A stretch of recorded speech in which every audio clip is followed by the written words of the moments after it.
Yeah, Posse YouTube, how's it going, everybody? Got for you guys today a really good but fairly old Wi-Fi battle that I had a couple of months ago. As you can see, this was back around when Genesect was allowed. I actually completely forgot that I had this battle saved up.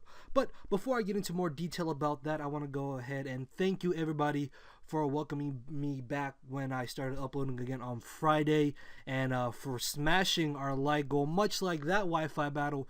If we can get this Wi-Fi battle up to 400 likes or more, I will definitely upload a video, or maybe even two, for you guys tomorrow if I can. So as I said, this was back when Genesect was around. Reason being is that this battle was originally around like February or late January, but for some reason I couldn't upload it and then get the code onto my capture card DS and record it, so I wasn't able to upload it out a couple days after I had the battle. But I recently tried it on the 10th and it did manage to upload, and I was like, well, I don't want this battle to go to waste because it is a really good battle, and even though it is old, I know you guys would definitely still enjoy it, so make sure to stick around for the whole battle. And my opponent is my very good friend ZeBigCheese. I'll leave his channel link down in the description. Make sure to go check him out. Now, looking at team preview, going into the battle, the biggest threat I saw was going to be his Terrakion, just because if it turns out to be Choice Banded, nothing on my team really wants to switch into a Choice Banded Stone Edge, and the only thing I have to really take a close combat is my Venusaur, so I really have to watch out for that Terrakion. So he's going to be leading off with Genesect, as I'm going to be leading off with my Conkeldurr. I'm going to predict him just to want to go for the safe U-turn and either bring in Aegislash, Skarmory, or the Mandibuzz. So what I'm going to do is actually go for the knockoff. That way I can knock off their potential leftovers, as he actually brings in the Skarmory. I pay him back for the crit he got on me, and I get a crit with knockoff, which I thought was funny, but neither of the crits really end up playing a role in this battle anyways. As I then predict him to want to go for either the Stealth Rocks or the Roost, I switch directly into my Heatran, and I know this should be my perfect opportunity to go for the Stealth Rocks. Although the switch into Blissey was very obvious, I would still just rather have my Stealth Rocks up and force him to go for the default with Mandibuzz later in the battle. That way I can take advantage of that free turn, as I'm going to switch into my Venusaur, predicting him to either want to go for the Seismic Toss or Thunder Wave, or maybe even want to go for the Toxic, predicting my switch out into something else on my team.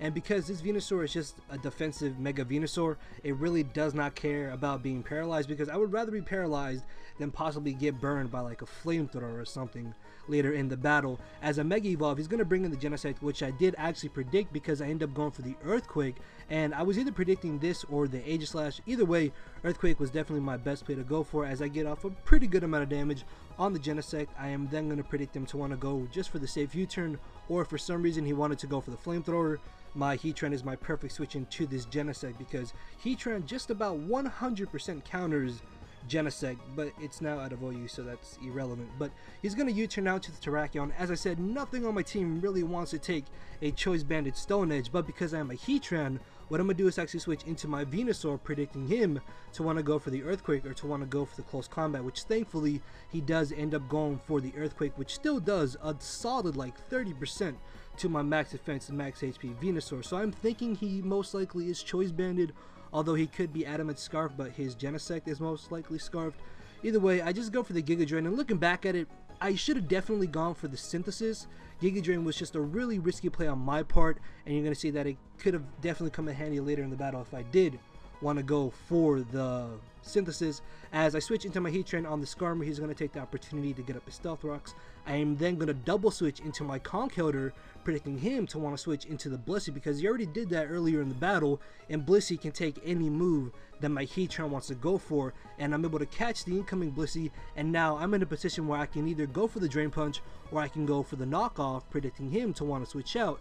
And because I know that he's not going to want to stay in and take a Drain Punch, I believe I do end up going for the knockoff, or I think I actually do just go for the Drain Punch, thinking that he would predict me to knock off. As I said, this is a very old battle, so if I do forget some plays, I do apologize. So he does end up bringing in the Skarmory, and then I remember this part because we were in call, and Dante thought that his Skarmory would be slower than my Conkeldurr. Not slower, but yeah, slower than my Conkeldurr, which means I would go before him, hitting him with the Drain Punch, than him being able to roost off the damage. But no, Skarmory's base speed is 70, as where Conkeldurr's is base 45, I believe. And then I make a really dumb play and I go for another Drain Punch. I honestly should have just gone for the knockoff because the switch out was very obvious, but as I said, it was just a dumb play on my part. As he switches down to the Infernape, I actually switch down to my Mandibuzz because I can take any move that Aegislash wants to go for, and because I am max defense, max HP, I should be able to take any hit that this Infernape wants to go for. So I'm just going to stay in, and I believe I do just end up going for either the Roost or the knockoff. And I believe I do end up going for the Roost, scouting out to see if he did have the Thunder Punch as he actually switches back into the Skarmory, which kind of sucks just because I can really do nothing to the Skarmory and Dante can just stay in and Roost up back to full HP, which is a little bit frustrating.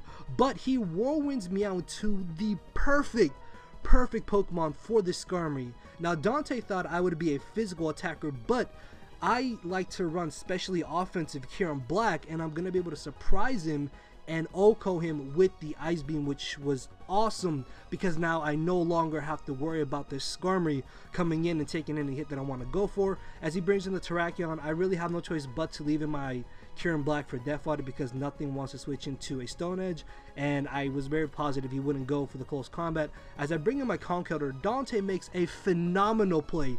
He stays in, predicting me to predict him to switch out and go for the knockoff. This way I knock off his Choice Band and give him a +1 because of his Justified, and now I'm in a position where I have to fodder off my Conkeldurr because nothing on my team wants to take a possible Earthquake at +1 or another possible Stone Edge. So I go for the Mach Punch, fail to knock him out as he's able to finish me off with the Earthquake. And at this point, my only chance of not getting swept by this Terrakion is for my Venusaur to live a Stone Edge and to not get paralyzed. So he goes for the Stone Edge, I live and I don't get paralyzed. I'm able to knock out the Terrakion, which means I still have a chance to win this battle, although he still has that Blissey, and with my Conkeldurr gone, Blissey is going to be a major pain in my ass to take down. So he's going to bring in the Aegislash, and unfortunately I'm going to have to leave in my Venusaur for Death Water because even if I switch out and bring it back in, I will get knocked out by the Stealth Rocks. And I guess this is where me going for Synthesis instead of going for the Giga Drain on the Skarmory switching would have been a better play, because I might have been able to live the Shadow Ball, although I highly doubt it. So I guess in the long run it just isn't a big deal. As I bring in my Mandibuzz, I do predict him to want to go for the King Shield. As I go for the Roost, he then stays in. I don't know why. I guess maybe he just didn't want something else's item to switch in, although he could have brought in the Infernape, but I'm able to get off a solid 51% of damage on the Aegislash, and then he goes for the Clash Cannon. He goes for the Flash Cannon and gets a crit plus a Spadef drop, which means I'm going to be forced to go for the Roost, but he switches into his Blissey, which at first I found to be a little bit odd, but as you're about to see, not only does Dante carry Thunder Wave on this Blissey, but of course he carries Toxic as well, which means I am not going to be able to take down this Blissey if I stay in on it and take it on one-on-one, which means Blissey has become an even bigger problem. So I'm going to stay in, scouting to see how much damage Foul Play would do. I thought it would do more damage than the knockoff, but I guess looking back at it, I should have just knocked off. But either way, he brings in the Aegislash. I'm not really sure why, maybe predicting me to want to switch out, but I'm just going to stay in. And what I'm going to do is actually go for the knockoff, I believe. Reason being is that I thought that he would go for the Flash Cannon, predicting me to predict his King Shield and go for the Roost. And because I was at -1 special defense from his Flash Cannon earlier, he would get off a solid like maybe 40-50% alongside the toxic damage, then King Shielding the following turn. So I thought that just knockoff would be my better play to go for, and he did just go for the safe King Shield. I am then going to be able to finish him off with a Foul Play, I believe. And unfortunately, my Mandibuzz is getting really worn down as he brings in the Genesect. What I'm going to do is actually predict him to predict me to want to switch out and stay in and go for the U-turn. But instead of going for the Roost, I'm actually going to go for the Foul Play because I was very positive that he would U-turn on now into the Blissey, not wanting his Infernape to take any unnecessary damage. So I'm just hoping that 2 Foul Plays will be enough to knock out this Blissey, but looking from that damage, I don't think another Foul Play will be able to knock him out, which means I have to risk knockoff knocking him out. And remember, I am at -2 from the King Shield. Thankfully though, Mandibuzz pulls through. I'm able to knock out the Blissey. Unfortunately though, I am going to go down from the Toxic, and at this point I am down to my Manaphy and Heatran, as Dante is down to his Infernape and his Genesect. Now this right here is the most crucial part of this battle. I'm going to decide to bring in my Manaphy as opposed to bringing in my Heatran, and hoping that he brings in Infernape and not the Genesect. So he does end up bringing Infernape, which means I win the battle right here because I can take any hit Infernape wants to go for, knock him out with the Surf as he brings in Genesect. he's going to be able to knock me out, but I can then bring in my Heatran and finish him off to win the battle. Now, if I had brought in my Heatran instead of my Manaphy, he could have close combated my Heatran, close combated my Manaphy, brought me down to a point where Genesect's Thunderbolt would have knocked me out and I would have lost. But if he brought in the Genesect on my Manaphy, he could have gone for the Thunderbolt, get off enough damage to the point where Infernape's close combat could have knocked me out, and then he would have close combated my Heatran and he would have won. So the fact that I brought in Manaphy and not Heatran right there allowed me to win the battle, and that is going to be the narrow 1-0 victory in my favorite hand.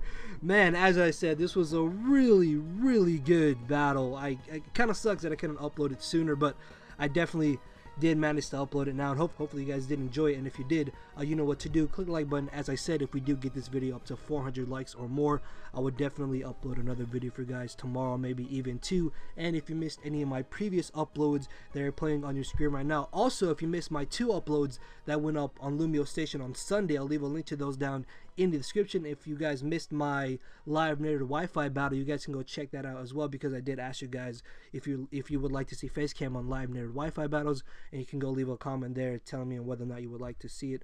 But yeah, I'm just rambling at this point, and hopefully you guys, as I said, did enjoy the video. Enjoy the rest of your night and or day, and with that, I will see you all tomorrow hopefully. So later, everybody.